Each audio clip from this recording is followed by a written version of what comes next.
நமஸ்காரம் நேர்களே. இந்த நிகழ்ச்சியில ஒவ்வொரு நாளும் வாஸ்து சம்பந்தமானது, நியூமராலஜி சம்பந்தமான கருத்துக்கள் நிறைய பேசிட்டு இருக்கோம்.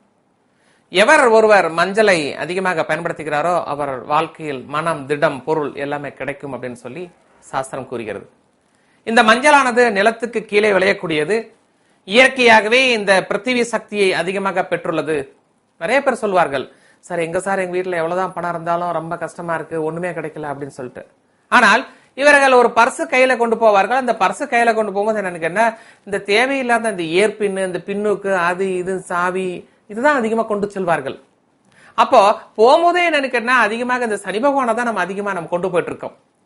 அப்படி இருக்கக்கூடிய நேரத்துல என்னன்னு கேட்டீங்கன்னா, இருக்கட்டும், தவறேதும் கிடையாது.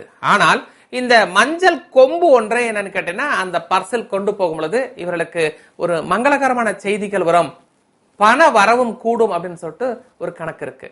குழந்தைகளாக இருந்தால், ஒரு பெண் குழந்தையாக இருந்தால் கண்டிப்பாக பையில் அல்லது ஒரு ஜாமெட்ரி பாக்ஸில் ஒரு சின்ன ஒரு மஞ்சள் கொம்பை போட்டு கொண்டு சென்றால் அவர்களுக்கு யோகம் அதிகமாகும் அப்படின்னு சொல்லிட்டு நிறைய சாஸ்திரங்கள் கூறுகிறது. ஒரு சிலருக்கு எப்ப பார்த்தாலும் என்னன்னு கேட்டீங்கன்னா ஒரு தூக்கம் வந்த வண்ணமாகவே இருக்கும்.